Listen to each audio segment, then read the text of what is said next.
don't want to be here all day. It's beautiful out. Okay, we'd like to start by doing the Pledge of Allegiance, please. I pledge allegiance to the flag of the United States of America and to the republic for which it stands, one nation, under God, indivisible, with liberty and justice for all. Thank you guys all for coming. We're here this morning to have Mr. David Bernstein, our attorney who's been working with us through the process of pursuing the bid from, or the offer from ELS. He's going to summarize the tax meetings from yesterday and some of the other meetings that we've had. And I just want people to know that we are videotaping. If you come up to ask a question after his presentation, it will just be the back of you. But we are videotaping so that we can share this with people who are not here. And I give you David Bernstein. Thank you. Good morning. And again, thank you for coming. As Bonnie said, beautiful day out there. I hope everyone gets to enjoy some of it today. And it's important for us to have this meeting this morning to kind of summarize where we have been over the last 30 days and where this transaction is going, for those of you that are in attendance and for those of you that will be watching this later. So the purpose of the meeting this morning is sort of a summary of events, but also intended to give you a chance to ask any questions you may have if you still have questions. You know, we've had very successful workshops out here over the last month. If you remember, we kicked off with double workshops on a Friday, double workshops on a Saturday to go over an overview of the community. And there was a handout that was handed to everyone or mailed to everyone with regard to the community proposal, the proposed sale to ELS for $70 million. Is there anyone here that doesn't have the handout? I presume everyone does, and I see only one hand in the back. You still need this. Here's another one. Okay, and there's two. So we want to make a note, if you could, to come up after the meeting and see Bonnie. Give Bonnie, please, your name, your number. We have a third over here that does not have the handout. 4 hands that do not have a handout. They were delivered to people's homes. Bonnie says they were delivered to your home, but regardless, if you don't have it, you don't have it. Right. You come up to Bonnie and you get Bonnie or Linda or someone. You have any here today, Linda? I don't have them here, Okay. but I have a bunch in the office. She has a bunch in the office. But, okay, if you don't mind, go get them. She'll go get them. And are any of you French that need it in French? Okay, we need a couple in French, Linda, if we have it. So bring a half a dozen of each if you don't mind back. Before you leave, be sure that you get it. For anyone watching this on video, likewise, if you don't have the materials, please get the materials. They summarize the transaction, and if you have any follow-up questions after reviewing that, you can get with Bonnie. You can also get with me, all right? But the highlights of the transaction, I think it's fair to say everyone is apprised of at this point. And it's not my intent to go back through that, just to be sure that everyone has that. And is there anyone that is here that did not make a workshop, was not able to be at the initial workshop to go over this? Okay. There's a few hands that have gone up on that. If you'd like to, I will stay after the meeting to answer questions about this. In fact, if you'd like, I wish you would stay, and we can talk. The translator can stay as well. If there's any question, we'll go through this just for those of you. We'll go through it briefly for those of you that don't have it, so I can hit you with the highlights. I don't want to keep everybody here this morning for that. But it has really been a good series of meetings. We started with the workshops with regard to the handout, the overview of the transaction. We've had very positive responses to that. And as promised, when we conducted the initial workshops, we followed those with presentations by ELS, the buyer, would-be buyer of this community, prospective buyer, who came here with their senior management team. In one of the meetings, they had their legal counsel. The others were attended by, there's 2 senior management guys, Mr. Maynard and Mr. Bailey. and they answered questions, and they went through their proposal to purchase and upgrade the community. And I would like to ask, how many of you here did not make that meeting? Okay, again, so we have a handful of people that did not make that meeting. If you wish to, I thought you were here, sir, at the afternoon sessions over the other building. Okay, but you were here with Mr. Maynard and Mr. Bailey. I remember you because I came to your table. Okay. It's also online. Okay, those are also online, as Bonnie noted. If you wish to see the one that you may have missed, if anyone wants to see any of these workshops that you've missed, then you can watch them online, all right? But they were here as well, and they gave their overview. And when they did that, they also put together a handout for the community. And if you don't have their book that has, you know, the information about their company, please be sure to get that also at the office. It's available for you. I presume everyone has that or can certainly get it. It's in English and it's in French. So if you wish to get it in English or French, it's available for you. So we had workshops with the buyers, and they were very well attended and very well received. And then we went on yesterday and had our workshops with the CPA. And the CPA's partner in charge, Judd Baggett, who prepared a handout and went through the tax consequences for shareholders. And I see faces, Lou, you were here. I see faces of folks that were here yesterday, ask questions, all good questions. By show of hands, who missed the tax workshops? Who missed the tax workshops? Shame on you. All right, quite a few people missed the tax workshops. You would have really enjoyed the tax workshops because Mr. Baggett explained how you can expect to deal with capital gains tax and perhaps the exclusion of capital gains tax to you in this sale so that you would not pay capital gains tax if you qualify for that. For those of you that missed that, I'm not going to tell you how that works because you should have been there. No, I'm just going to say, come on up after the meeting and we can go back through that again. I won't bother to try to do his seminar today, but I will be happy to answer any questions if I can on that. There is a handout for that. If you don't have the handout because you missed yesterday, this is in English and in French, and it's right behind Bonnie. So before you leave, get a copy of this, English or French. It's also up here. You can get it right up there. Thank you, sir. So make sure you do. What have we learned as a result of these workshops? All right. What we've learned is that the proposal that was negotiated for the shareholders here is well above the market value of this community. We've learned that the community is the recipient of a negotiated offer for $70 million, and that the proceeds of the sale, together with all the cash that you have in the bank, can be added together and distributed to the shareholders if the sale is approved by the shareholders. As everyone here knows, it's a shareholder decision.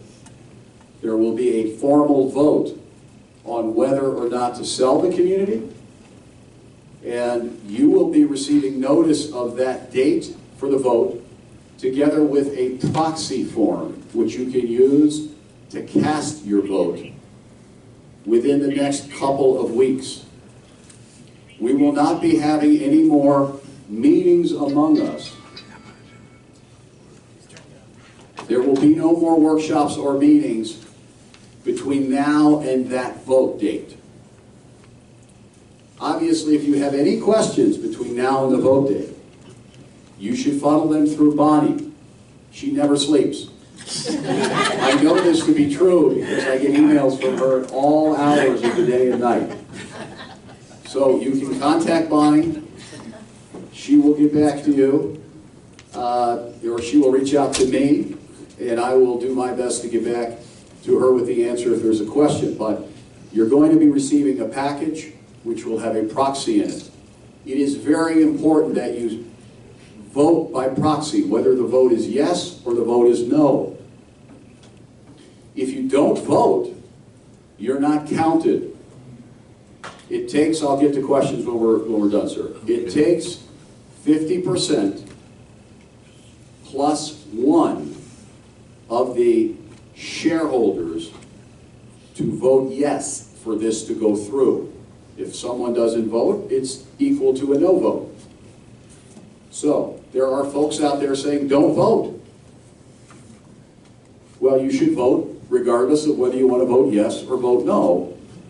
But understand, if you wanted this transaction to go forward and you didn't turn in your proxy, we won't know whether enough proxies are being turned in for this to carry. So let me ask by show of hands here today, if we did a straw vote, and we have a very small sampling, I appreciate who's here, and it's very important you are, but this is not intended to suggest, well, this is how the vote will go. But just to understand, if you were handed a proxy today, how many people would vote yes for this transaction? Okay, so it is clear to me, and I think anyone that's in this room, that a majority of the people so far who've attended workshops, sampling here today is a good example of it, would be in favor of this transaction. And that is why the board of directors correctly and prudently and legally brought this to the shareholders to vote, because it is not a board decision. It is not a legal decision. It is a shareholder decision. And so you vote yes or you vote no, but you have an entitlement to vote. And those proxies that go out will be very straightforward. There will be a proposal on that proxy sheet, and it will essentially say that the vote is either yes or no. And you will check that box, whether you're in favor or against. You will check yes if in favor, no if against. Essentially three things, and they're all carried by the same vote. Sell the community, terminate the co-op, distribute the money. Now, it's going to be stated a little more eloquently than that, and a little more detailed than that, but that's what you're voting on. You're voting on whether to sell the community, terminate the co-op, and distribute all the money to yourselves. If enough votes are cast in favor, it will succeed, and if not, it will fail. But the important thing is the decision will get made. We're looking at a date more than likely toward the end of April for the eve of the vote.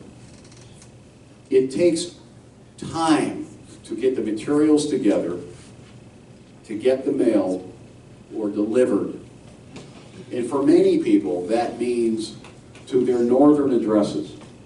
There are folks who are going to be going north, right, in the next few weeks. I've had a number of people come up to me and say, I'd like to vote before I leave. I'm worried that the mail won't get to me in Quebec, or I'm going to be traveling, or can I cast my proxy before I leave?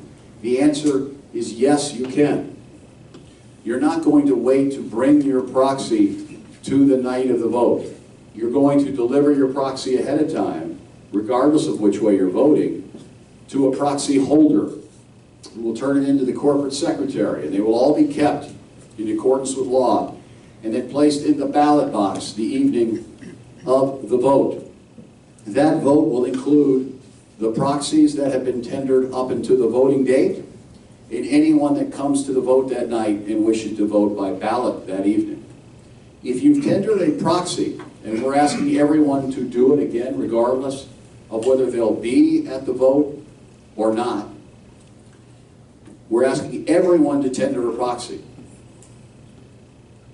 If you come to the vote that night and you want to change your decision, you're allowed to do that. You can say, I want my proxy back, and I want a ballot. Fine, perfectly fine. And you're entitled to that and should do that if that's your intention. However, for many people, the concern about whether they're even going to be in this community on April 30th, most folks frankly won't be, or whether, because they're snowbirds or they're traveling or they have a conflict, or whether something could arise between now and that date that prohibits them from being there to vote, such as maybe the weather will be bad that evening and you can't get out of your house. Maybe a friend or a neighbor or a family member or yourself will have something arise that prevents you from coming to the vote. Things happen in life, right? We can't predict what will happen by, the end of April to any of us, or whether we can be there that specific evening. Proxies are prescribed by law specifically for that reason, because things happen and if you can't make the evening, or even if you intend to make the evening, you can get your vote in, and every vote counts ahead of time by use of a proxy. And that is what the proxy is for. So please, even if you intend to be there that evening, you're going to pass on watching Dancing with the Stars or The Voice, and you're going to come in, you want to see the results, and they will be announced that night. Even if your best intentions are to be there, and certainly everyone is encouraged to be there, and to cast a ballot that evening if they wish, it's very important that you turn your proxy in first. Very, very important.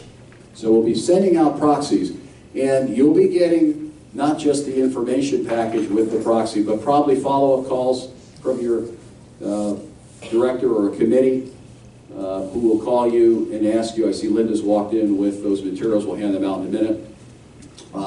And be sure to turn them back in, and they'll be kept safely in your corporate records by your corporate secretary. The vote will be held. The ballots and proxies will be counted. Your certified public accountant will be here. I will be here, members of your board. And a voting decision will be tendered that evening. And the results of that vote, in other words, will be announced. They will also be posted. And after counting all of the votes, you will then know how many yes votes there were, how many no votes there were, and how many folks did not vote out of the total number of eligible voters. Remember, everyone who is a shareholder is an eligible voter. Let me talk a moment about who must count, or I should say cast, the proxy or the ballot, all right? Whoever the shareholder is will cast the ballot or the proxy. So if we have a husband and a wife who are shareholders, either the husband or the wife may vote on the proxy. The reason is the law prescribes that a husband and wife in Florida are one person by law. Doesn't matter if the sheriff says and or. You can have a husband sign on behalf of both, or the wife. If it was my family, I'm sure it'd be my wife that would be signing. But that is entirely up to you.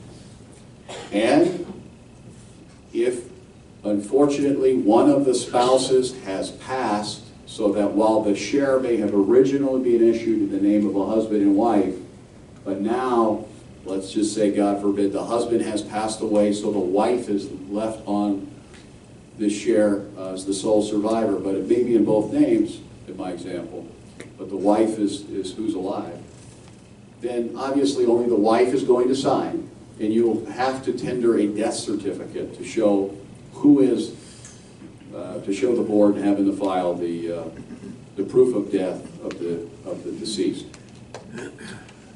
If you have a third party on your share, or if you're a single person and you have a second party on your share. So for example, you added a child or you've added an heir to your share. For the purpose of this vote, they will sign the proxy. So, for some that poses somewhat of a logistics issue. Maybe you've added a child or a beneficiary. They'll have to sign. There'll be ample time for you to get them to sign. Likewise, you heard Judd Baggett yesterday, the CPA, talk to this issue. It may be that they're not intended, however, to get the proceeds of the sale. That's okay. They'll sign the proxy to vote, and then if the vote goes forward, so that the transaction is going forward, then there will be a subsequent workshop or number of workshops to deal with changing the titling on the share for those of you that want to take your children off of your shares. And that's really important from a tax standpoint, as Mr. Baggett explained, because if they're on the share and you don't make that change, the IRS looks at the date of closing and the issuance of a 1099 for the purpose of who's going to pay tax on the distributions to you. So, right now, it's a two-step process. The first step is the vote. Now, nothing's going to change as far as your shares for the purpose of the vote. If you have a third party or another party on the share, they're going to sign the proxy with you. The exception to the rule is if they're dead. They can't sign. They don't have to sign if they're dead. But if they're alive, they're going to sign with you. If they're dead, you're going to provide a death certificate. Now, there may be another situation, and I'll get to that in a moment, but I want to go through this two-step process just one more time. So for the purpose of the vote, whoever's on that certificate is going to sign. After the vote, if this transaction fails, no need to change any certificates. If the vote goes down the tubes, no need to do anything. You stay the way you are. You keep your shares the way they are. Don't worry about any changes. However, if the vote is affirmative to sell, then we'll have workshops to deal with perhaps some share modifications, because you may want to take your children off of the share, or you may want to put it into a trust, or you may have some other issue you want to deal with in terms of how you title your share from a tax standpoint. And we'll have another workshop or two on that. That would be in the future. We don't do that now because we don't know how the vote's going to go. And there's no reason to be sitting here changing shares or getting people perplexed over things that may never come to pass. If the vote goes forward, then we're going to perplex everybody. And we're going to tell you, here's things you can do with your share. What would you like to do? And all of those costs are paid for, and you don't have to pay for any of it. Is that good?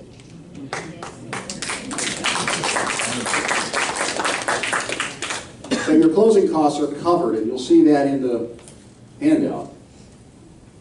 And I know some of you are going to say, hey, when I get this proxy, I don't even want to pay for the stamp to mail it back. I don't even want to pay for the stamp.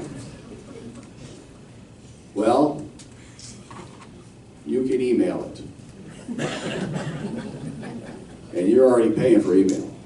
So you can email it, you can snail mail it, as they say, in which case you might pay for a stamp. Or you can fax it.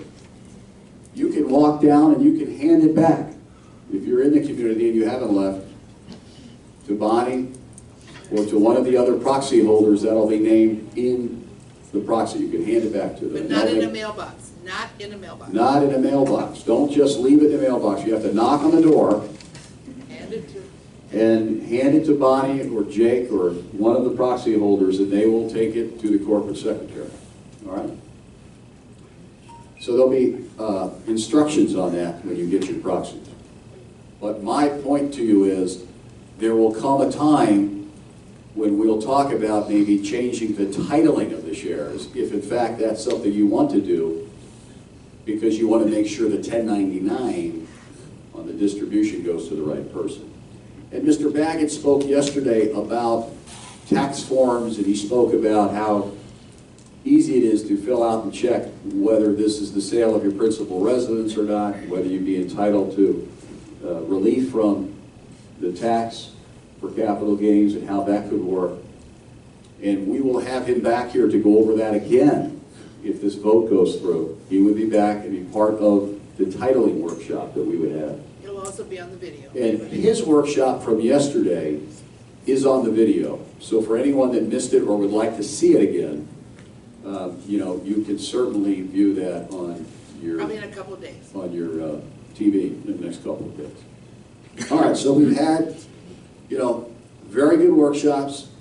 We've had everything that we need to cover for you covered between the introductory workshops, the buyers presentations, the handouts that accompany both of those, and then yesterday the tax workshops and the handouts that accompany those, some copies of which are here. We intend to have about 45 days of proxy gathering between the distribution of the packages for voting and the actual voting date. Remember, we're dealing with a lot of travel going on right now, and proxies are good for 90 days. So we're going to have to give enough time, as the law prescribes ample time in 90 days. We think 45 days or so is probably sufficient here, although it may prove not to be. We'll have to see, because we want to make sure people who are traveling north, and there's a lot of you, receive the packages, and maybe they want to talk to, upon receipt, a relative, a friend. I had a gentleman come up yesterday and say he had 5 lawyers in his family. 5 lawyers.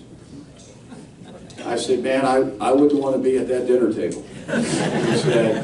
He said, no, it goes really, really well, because I've told all 5 of them, you may be lawyers, but at this table, I'm the judge. And it's always a good meal.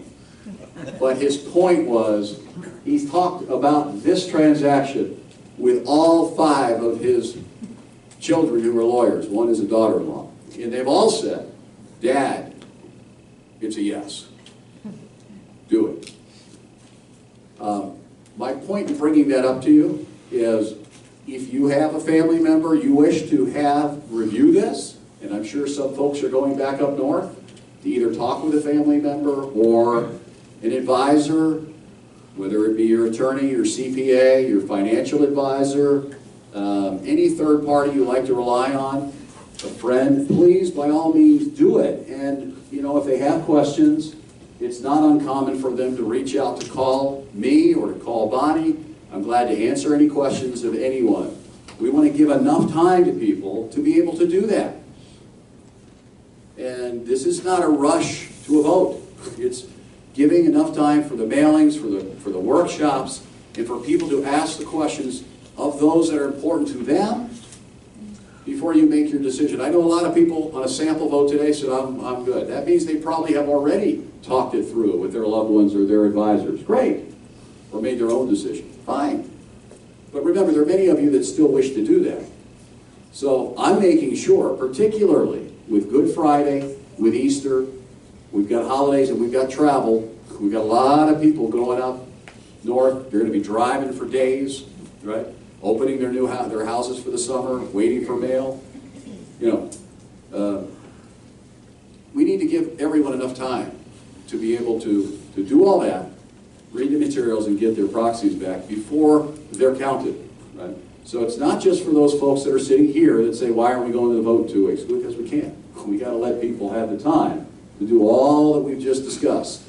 And not everybody's in the same situation. When those votes come back, they'll be put in the box, those proxies, and we'll have an evening where we'll have the actual count, and we'll announce the results, as I said, that evening. If it's a no, as I mentioned, then there will be no further meetings. If it's a yes, let me conclude the procedure part by saying there'll be many more meetings, because there will be the share redemption procedures that we have to go through. There'll be a sale plan that will be adopted by shareholders. We'll have meetings regarding that. And it takes time for folks to get their shares counted. Some people will find that they've lost their share. They can't locate their share. Some people will have shares with banks because they've leaned their home in their share to borrow money. There are some people will say, I want to put my share in a trust, or I thought it was in the trust, it's not in the trust. I've had a number of people already come up to me and say, I'm a personal representative. I had a woman yesterday say, I'm the personal representative for my dad's estate. He passed away at the end of last year. I asked her, is there a court order? She said, yes, this is very common. I need to see the court order. She's the personal administrator. She'll sign the proxy. But between now and the sale, it's going to be placed to share into all, it was either 4 or 5 of the siblings, the children's names. So there's going to be a change happening for her. That'll be with other people too, whether people pass away or have passed away, or there will be changes because they want to change the titling for the reasons I've said. We need to have workshops on that, and all shares have to be redeemed in order for folks to be able to get their checks. Redeemed means turned in, originals. And if they're lost, we go through what's called a lost share certificate procedure prescribed by law, so that we do that correctly and make sure that we issue new shares for anyone that may have. Not that anyone here would lose anything. Nobody here would forget anything or lose anything with that. So I know I do all the time. I would say that all of that takes time, and then we'll be dealing with the summer months, and that's why you're looking at September 1 as a potential landing date for a closing. It could be later. Unlikely it would be any earlier. You know, when the ELS folks were here, they spoke about a year's lease. Let me touch on that, because there's some bad information out there about that. I think it's important to be on the video, and also just to remind people that are here that, yeah, I mean, they're paying $70 million for this community. Their intention is that the minimum annual lease prescribed by Chapter 723, which is our Florida Mobile Home Act, of an annual 1-year period, be adopted by each shareholder here. Convert yourself over to a renter for that 1-year period. And people have gotten up, and some were understanding and others were a little bit difficult on this, but at the end of the day, understand this. If any buyer were to buy this community, right, and pay whatever the amount was, in this case $70 million, and then everybody here who got their check walked out and left, what would the buyer be left with? That's the risk they take when they write a check to a corporation that distributes all the money to the shareholders, especially when the money being distributed is way above market value. In fact, above the value of any home in this community, let alone 5 times the share value. You put yourself in a position as a buyer of taking a risk, but they're big boys and girls. If they want to take that risk, and they are, fine. But they're entitled to say, under the law, we want folks to sign a lease. Now, I've had people say, and you know, maybe you're among them, I'm taking the money and leaving. I'm not going to be here. What's the liability to you if you do that? Well, as soon as you get the check, you're going to have somebody knocking on your door named Uncle Sam. You owe, potentially, capital gains tax on that check, right? I say potentially because some of you are Canadian. You have Canadian tax to deal with if you are. Only you know your Canadian tax situation. Those of you that are American, certainly you have a capital gains tax. You may be exempt. Judge spoke to that. You may not. Some of you work. Everyone has a different tax situation. Right? But generally speaking, we can all agree that you have a tax consequence here. You will be getting a 1099 for that. That's a certainty. And you have a new buyer who owns this community that's investing millions of dollars above the $70 million purchase price. In fact, if you gross up what they have to spend and what they have to escrow for the repairs and maintenance here, which is an extraordinary amount of deferred maintenance and needed repair, then you're talking about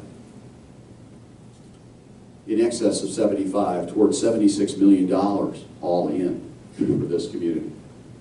You have an appraisal for $44 million, and the offer on the table well exceeds that. They're saying to you as shareholders, each of you sign a 1-year lease. Well, the rent goes to $675, doesn't it? You no longer pay the $300 you pay now, which is going up, but right now it's $300. Your $300 you no longer pay has to be deducted from the $675 for you to understand what your exposure is for that year if you decide to leave. On top of that, you no longer have to pay lawn maintenance. I've had people tell me they do their own lawn. Well, now you can watch a football game or go golfing or sit at the pool, whatever you like to do. You don't have to do your lawn on Sunday. However, most people pay for their lawn to be done, and I've heard different amounts. I've heard 25, I've heard 35. Maybe some of you would pay a little less, a little more. But if it was just 25 a month, then the $300 you no longer pay in rent, plus the $25, I say your maintenance fee, plus the $25 you no longer pay for your lawn, is $325 off of the $675. That takes you down to $350, right? So your exposure on an annual lease, even though it goes up to $675, isn't really the $675 because you're no longer paying that $325. On top of that, you're not going to get a tax bill. And I know some of you may not even pay much on your tax here. Maybe you have homestead, and maybe you have a very low real estate tax bill. But if I did a straw vote today, because I know the majority of you do pay taxes, and many of you pay a lot of taxes, and you won't be paying that anymore on your lot. So in that first year, if you're one of those take the money and run guys, remember, you're not paying taxes that year. In fact, if it closes in September, you won't pay for the rest of this year, too, right? So you wouldn't have the tax bill anymore. So the true net cost, if you wanted to take your check, ditch your house, and walk out the door, is probably, likely, right, under $5,000 to you.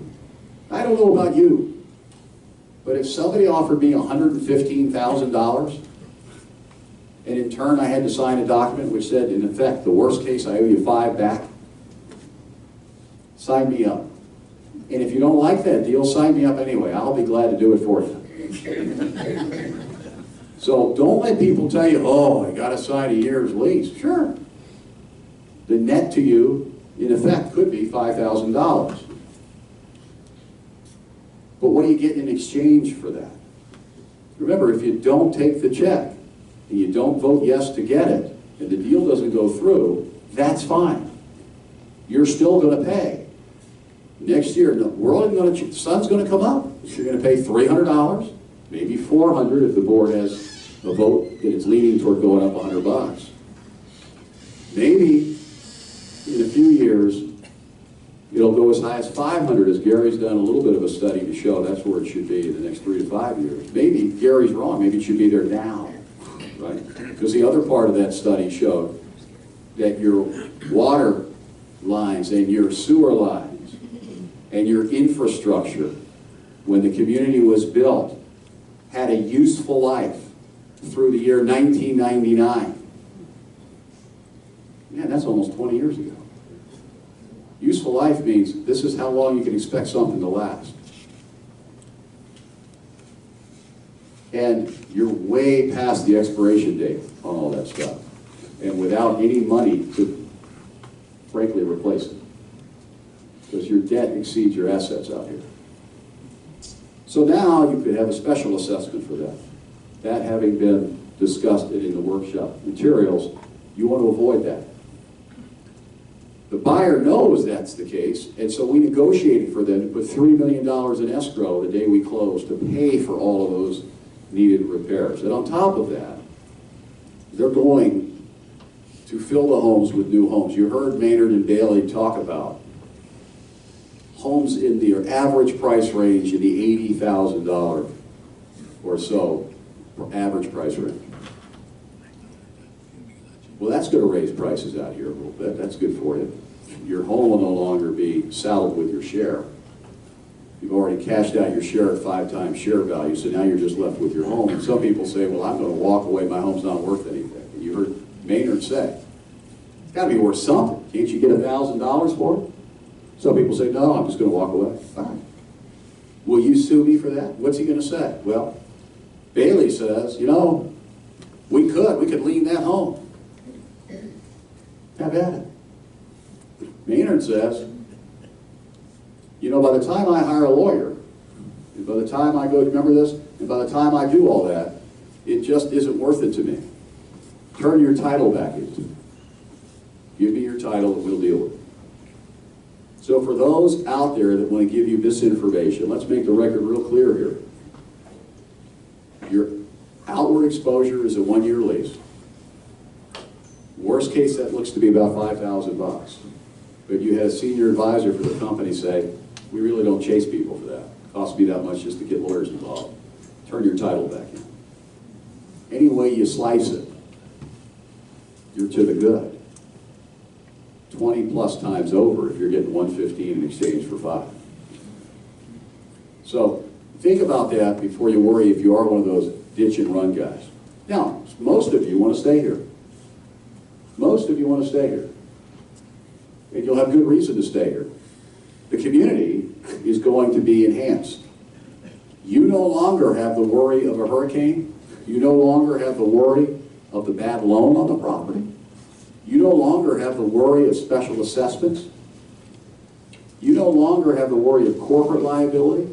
You no longer have to come to board meetings. I know that'll really upset everyone.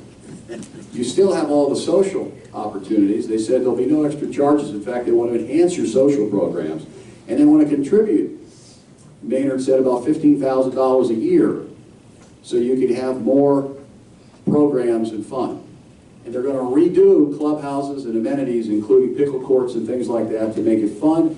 And while you may not personally care, I don't plan to go out, you might say, and play pickleball. What the heck is a pickleball?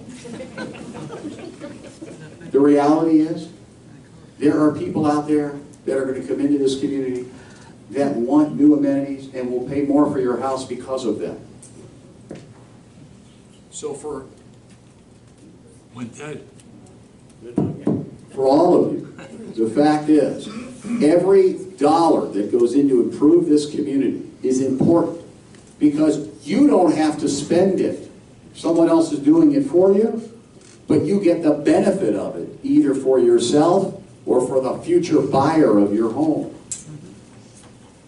People today looking for homes want to buy into amenity-rich communities. They're going to like the fact that a large, publicly traded, deep-pocket owner is behind this community. And believe me, they're going to spend a lot of money, not just because we negotiated the $3 million. You heard Maynard say it's probably going to be $5 million. Anybody remember him saying it'll probably be up to $5 million? I see head shaking. The fact is, they'll spend at least $3 million because we put that money aside.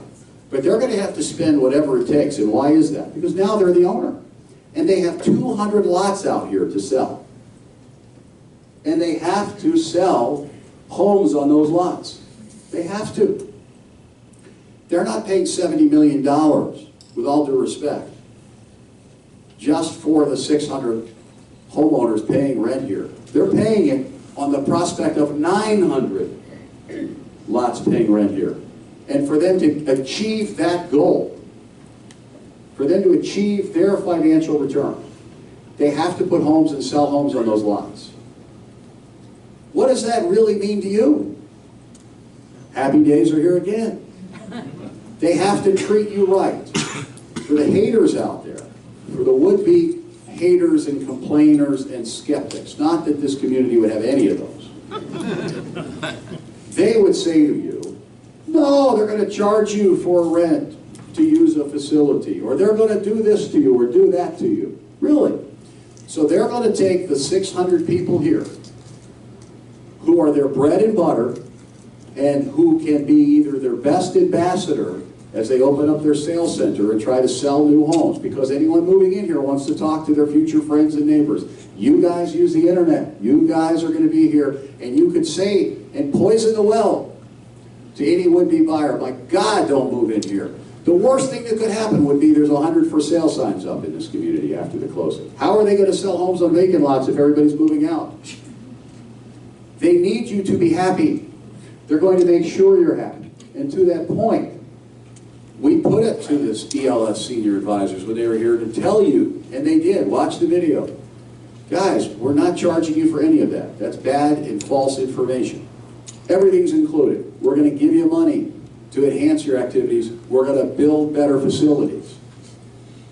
And we're going to honor the agreements by recording in the public records all of the requirements of the sale. It remains 55 plus. It remains a senior community for 20 years. It can't change to become anything else, right?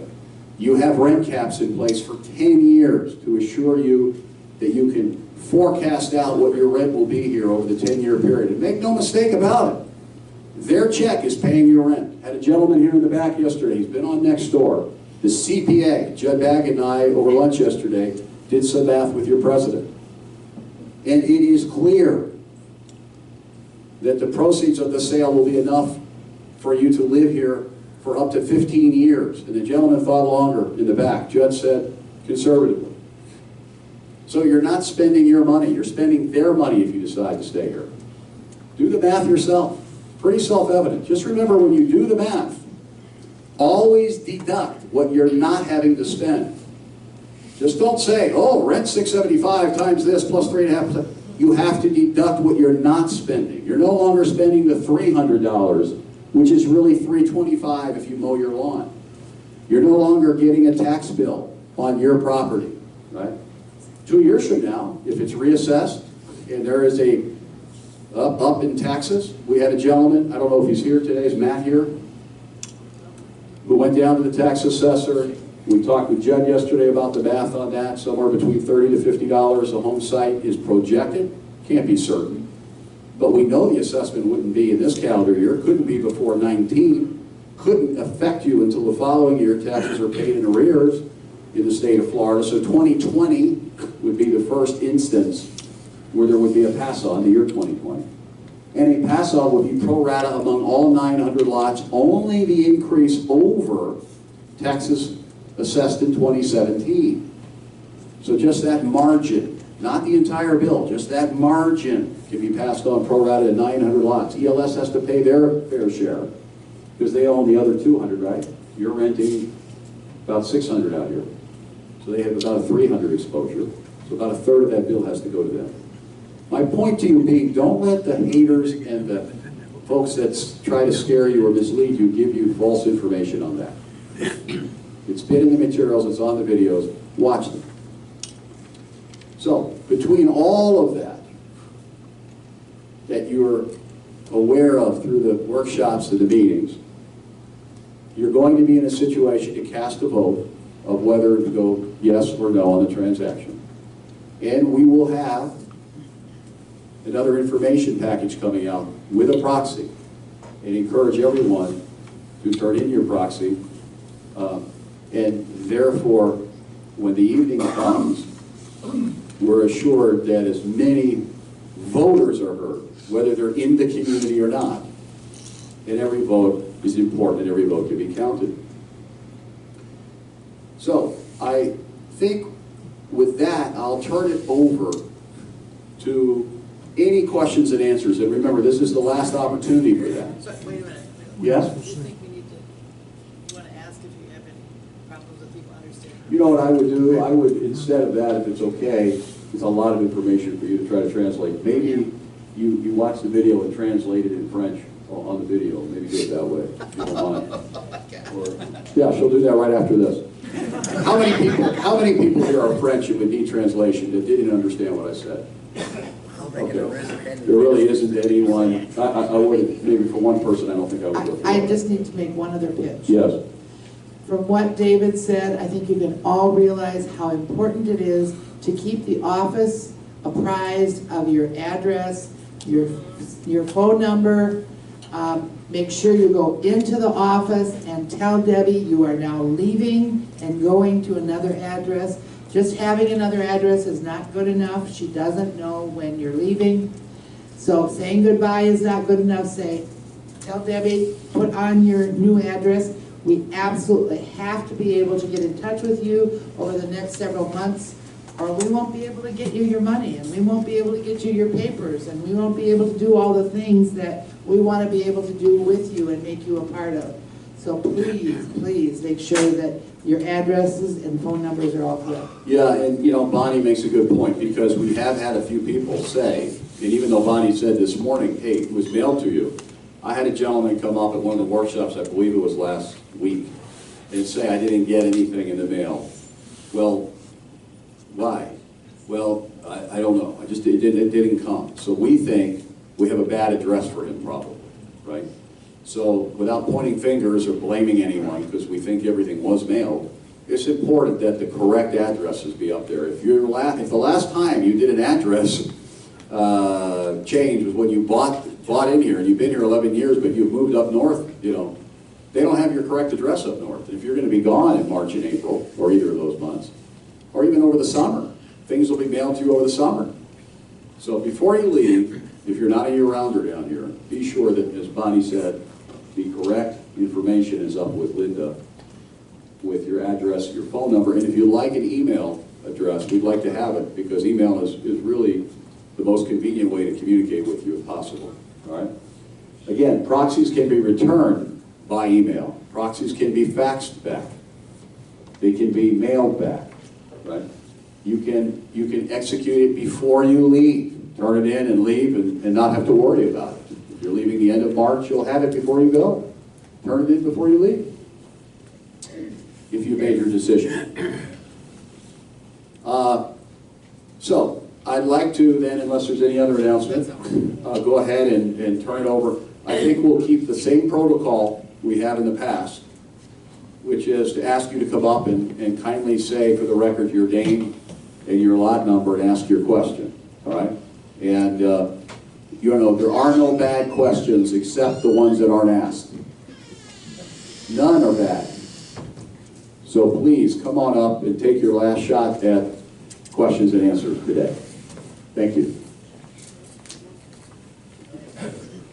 Pete Piccinino, lot 904. I'd like a question. Will we have to notarize anything being mailed in, that there's somebody say it was a fraudulent vote?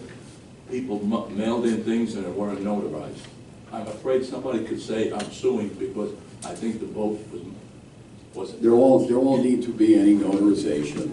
I'm just worried about it because I know I hear things that I don't like, so I'm just worried about it. Well, Pete, thank you for the question, but we're going to have a lawful proxy signed as required by law. Notarization is not required. Okay. Let the record reflect that Rhonda has come up with no shoes on. Yes. However, Rhonda is wearing socks, and I think they're pretty nice socks. Everybody take a look at those. So they match the outfit. It's looking good. This is a woman. If you don't own shoes, you may want to vote yes. That's all I have to say. Go, Ron. I don't think we've discussed this yet. Are we Close to your mouth. grandfathered in as far as, are they going to do an income when it changes over? Oh. Well, what's the question? I know the question. Question is, Shoeless Rhonda wants to know, are they going to make everyone reapply to live here?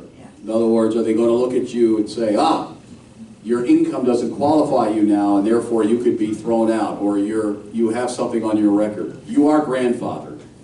This was asked, and it was a great question. It was asked at one of the workshops of Maynard, and what he said was, and rightfully so, he said, if we don't have your records up there, we need you to fill out the records so that we have them. But no shareholder, unless you've been convicted of a felony, right, or you're a pedophile or something up there, which Ron, I'm sure you don't have any of those things in your record. Unless there's something, and you know who you are. You know who you are.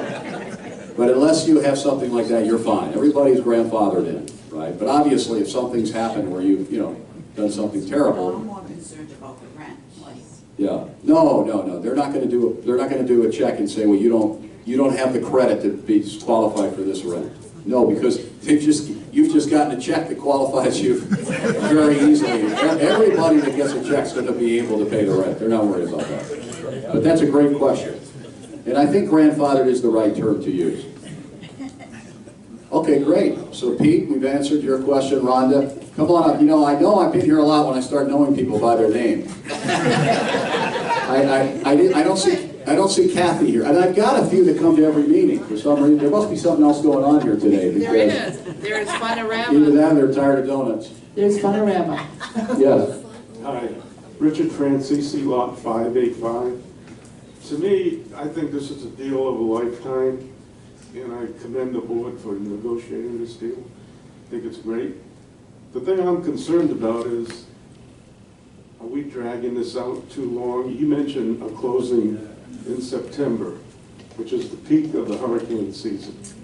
Look at last year, we got lucky. But what happens if a storm comes through and severely damages this park? Can ELS back out of the deal? Boy, that's a good question. Here, you want this one? Okay. Boy, you have really nailed it. Yeah. Yeah. Yeah. Is it dragging out too long? Well, it depends on your perspective. There are people out here that don't want this to go through. From their perspective, I've heard some people say this is moving too quick. And no, it's not taking too long, and no, it's not moving too quick. And yes, we have challenges along the way. We have challenges, as I identified earlier, with people who are traveling now, people who are not going to be here. It's just seasonal. And we need to be sure that no one, Pete, get up here and say, I'm hearing things out there, that no one's going to say, you know, I didn't get a chance to vote. I didn't get my package. You only picked certain people to mail it to, or you only did. We're making sure this is done correctly. And everybody gets their package and everybody gets a chance to vote. And all of those proxies get counted. And so, now I know what you're getting to the closing. I have to walk you through it. So it takes us till the end of April to do all that. Now you're into May. The hurricane season officially starts in June. The buyer has said they can do their homework. He's not wrong. Look at the letter of intent, guys, in the workshop notices that were handed out. Everybody has the letter of intent. They say, they're up here. Linda has them. She's whistling back there for those of you that recognize the whistle. And she whistles while she works. What makes her a good manager. So it takes at least 2 months for them to get through all that. Now wait a minute. That's all of May and all of June. We're into July now. Can we here in this community expect that we'll have all 600 shares back and all of the homework assignments that I'm going to hand out to the shareholders done by July? I say unlikely. Why do I say that? Because your community just is laissez-faire. It doesn't respond like it should. And it's summer now, and there are a lot of people up north. And by the way, even board members have, everybody has trips planned. So we have to be realistic about how much we can accomplish, right? And how quickly we can get finished. And that really means we're looking at, based on best professional estimates, of us needing through the summer to complete what we need to do. And that's where September 1 comes. Now, I will tell you this. The hurricane risk out here is real.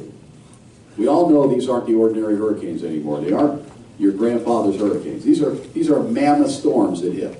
And when they do, as we just learned with Irma, they take out mobile home parks. And you have that risk this summer, and to answer your question specifically, yes, they can back out. They can back out.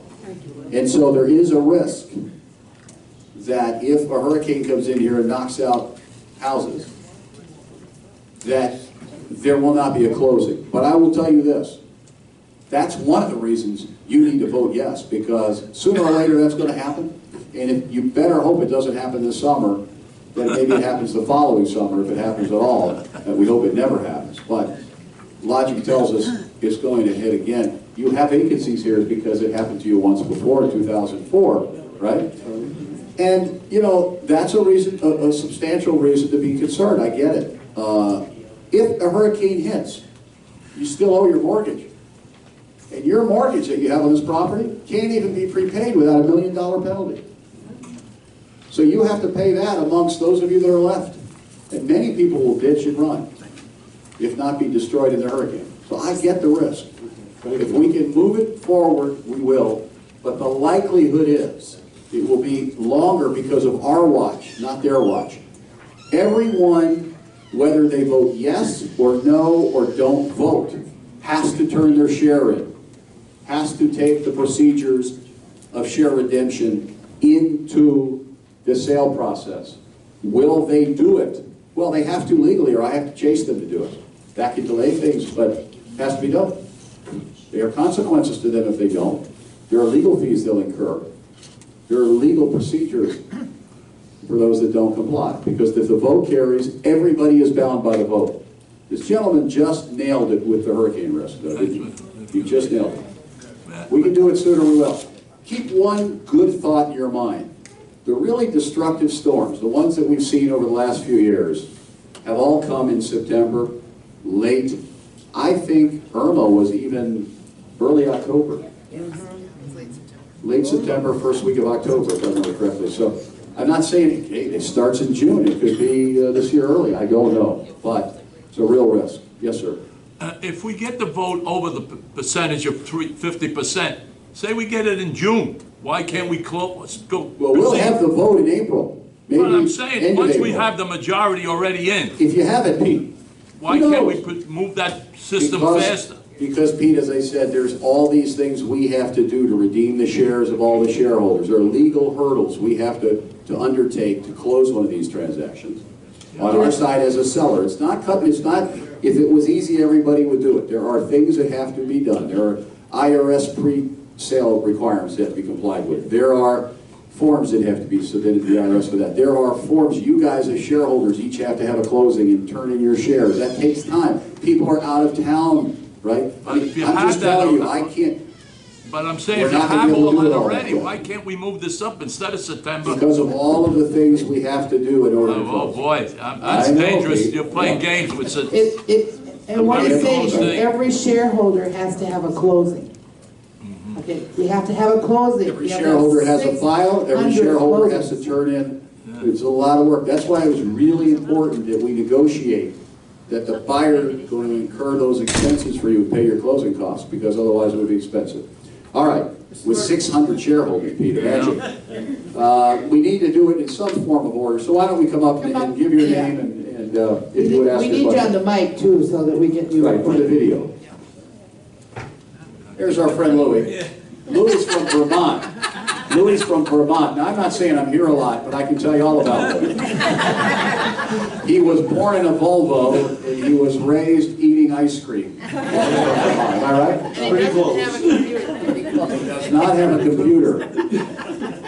The question would be, on the counting of the votes, can you do it more than once? In other words, we're going to be voting very soon. Louis, I thought you were from Vermont, not Chicago. You I'm trying to hurry it up. In Chicago, they count votes twice. Here, we only count them once. No, I didn't count once, but you said the CPA is going to be there to count. Can we maybe take a count earlier than waiting till the end of April? Oh, no, we're going to have a firm date.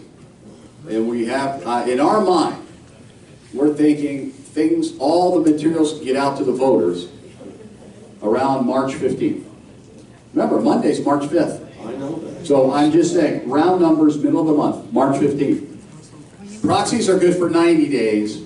Gee, we don't like that hurricane risk, but we need to give enough time to people to get the information and cast their vote. Let's figure on 45 days, Louis, to get, so that takes us to April 30th. Sounds like a lot of time, doesn't it? Boy, April 30th, I know some people in this room don't buy green bananas, but let me tell you something. It's not that far away. You know why? We've got Easter. We've got Good Friday. We've got travelers taking 10 days to get wherever they're going. Right? And Louis, we just can't do it any quicker. Now, you can sign your, I know you want to sign, your proxy at least once. I know.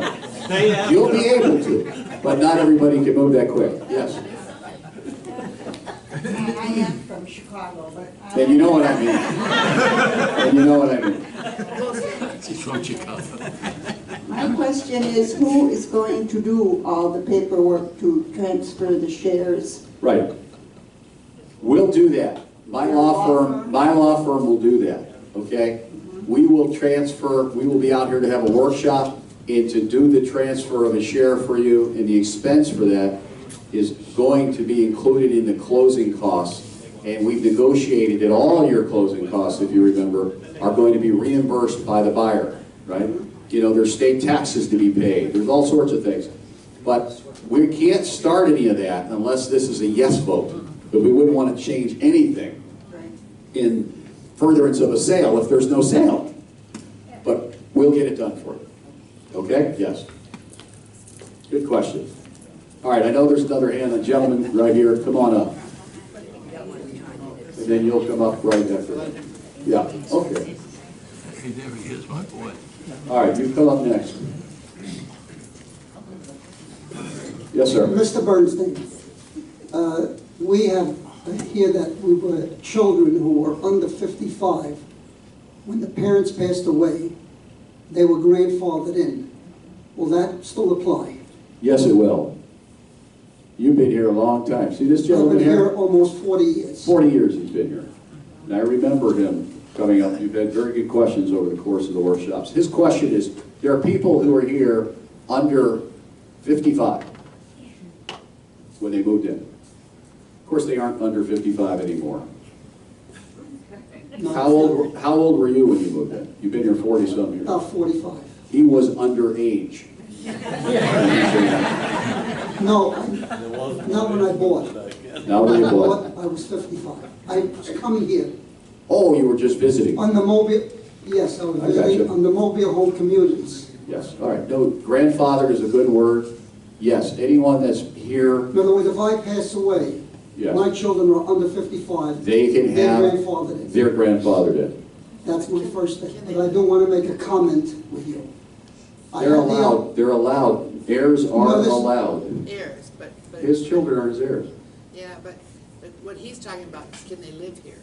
No, not live They here. want to inherit the home. No, They not can live here, here. okay. Yeah, They yeah. can use the place. And they can rent it. Yes, they can. Another thing I want to mention, I had the opportunity of visiting one of the properties down at Lake Worth. Yes. I must say, I was very much impressed. Good. Will our property here be similar to that? That was Mar-a-Lago Cave, Yes. and it was beautiful. Well, they spoke to that. I want to say, here's the book. Here's the book. I don't know if Mar-a-Lago Cay is in this book. It is, It is? it is, it's in Lake You know, they Worth. have beautiful properties, and for those of you, either here personally or watching this at home, remember, you know, Mr. Maynard addressed that the fact that they're a public company and that they're on the internet, and there are people who go on, and some people write things that aren't so nice, and some people write things that are nice about the communities, but at the end of the day, he said, please go look at my community. I'm glad that you did that, We did. and you saw it was a nice community. We have contractually obligated to make this a nice community. And right now, guys, he was kind when he said it's tired. It's more than tired, right? It's exhausted. It's dead asleep. So it needs a wake-up. $3 million ought to help. Thank you. You're Mr. welcome. Hey, I want to mention one thing that you reminded me of before the next question's asked, and it's Francisco is going to go. I know Francisco because he has his name on his shirt. So,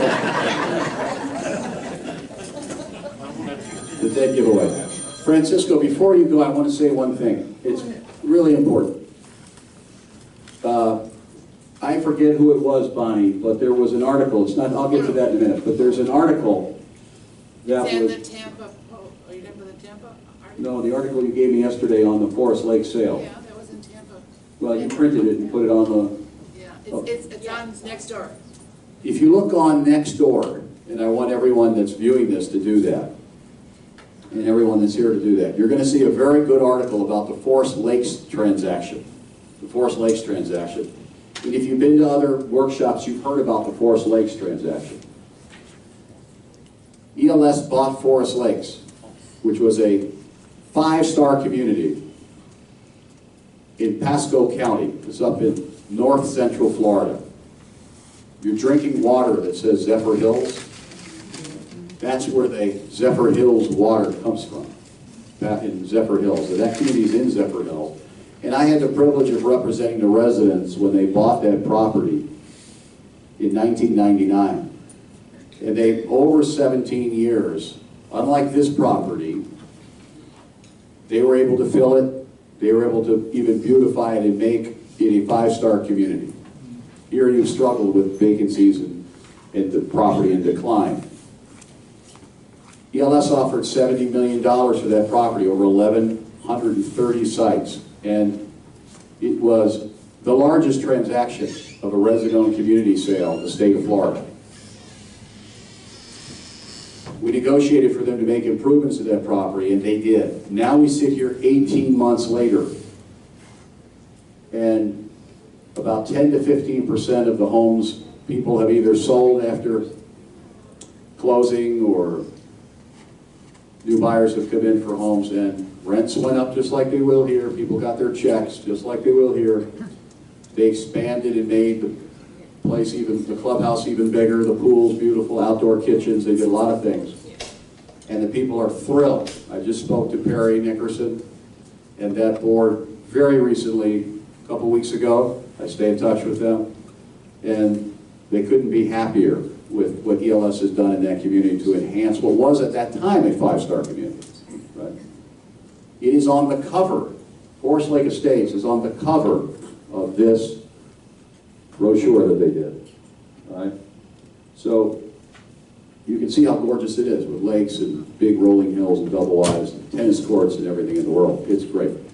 But they've made it even better. That's the testimony.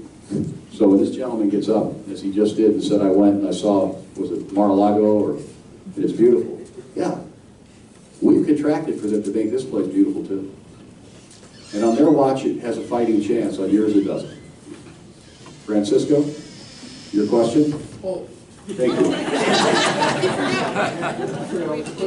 I forgot what the question. Right now, I'm in the process of purchasing a home here, and the person I'm buying it from is in New Jersey. So, what's my situation here as far as, how should I say, contracts, or am I the owner of this property, or are the owners of the property still the owners of the property, or what's my situation?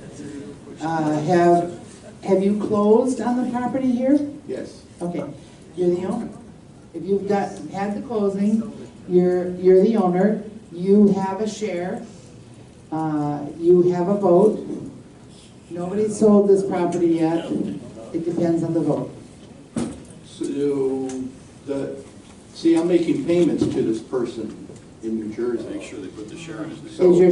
Is the share in your name? Well, that I don't know. I'll have to find out. If you have a share, you get the money for the share. If they have the share, they get the money for the share. So I think you better find out. It might be important. That was my question. Yeah, thank you. I'm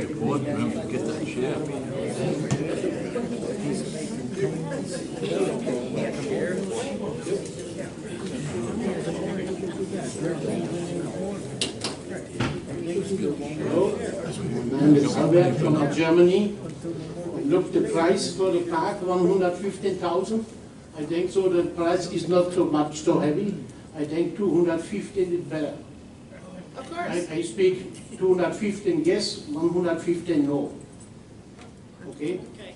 What was the question? Okay, that's fine. What he's asking is, he thinks we should be giving people 250,000 instead of 150. Okay. Go ahead and negotiate it. Yes. How about a million? Can we try to get a million? Sure. He said he told yes if he got 250,000, and if he gets 115, he's going to vote no. That's your choice. Yeah, that's his privilege. Right. Trying to find the email that you sent me, and I can't pull it up. But really, it's important to get a flavor of the Forest Lake transaction. It's on my phone. I apologize. I had a hard copy, but I can't find it. Read it on, you just said nobody ever forgets anything here, right? Well, I forgot that. So read it on Nextdoor. Everybody pull up Nextdoor. If not, get a hard copy from Bonnie. Call her around 11 o'clock tonight. It's only Saturday. And Wouldn't be the first time. she'll have it at her doorstep for you. But I'd like you to read it because it is exactly what you're going through here. And I don't think that was a question so much of a comment or an opinion. That he'd like to see more money, he wouldn't. But you know what, folks? Your park's worth $43 million, you're getting 70, and it's been negotiated up by the two largest. You got it? Terrific. Thank you, Jim. See, I know Jim. Am I right, Jim? I know everybody. Jim's a wonderful man. Jim is computer savvy. Here it is. The 1,168 lot, 55 plus Forest Lake Estates mobile home community sold to a real estate trust. It mentions me by name, the price of $75 million, and what it says it's most important is this. Forest Lake Estates is a historically resident-owned community. This was my quote. That's why it's important. That over the years has experienced the challenges of shareholder ownership. You guys have no challenges here, do you? No, we got it made. Disagreements over management. You'd never have that here, would you? Low cash reserve. Oh, that would never happen here. Unfilled vacancies. That would never happen here. And an overall clouded long-term vision of the park. Kind of like here, right? The ultimate sale garnered 94% yes votes. And these shareholders were able to successfully recognize their equity at the peak of the market. Kind of what you're doing here, peak of the real estate market, trying to realize your equity. The REIT included future provisions to enhance community amenities and services, just what we've negotiated here. Rent increase caps for 10 years, and rent credits for use toward future rent increases, all of which we've negotiated here. We also negotiated Forest Lake Estates, as the article says, exactly what we have negotiated here, a mobile home park for a minimum of 20 years, 55 plus. Let's all get together again in 20 years here, and we'll renew that. I'm only 87, I'll be here. Pete, I know you'll be. Forest Lake Estates sale marks the largest of its kind in Florida, Bernstein said. It also serves as a blueprint for shareholders in other manufactured home communities looking to retrieve their equity after weathering the challenges of resident ownership without sacrificing the quality of their communities.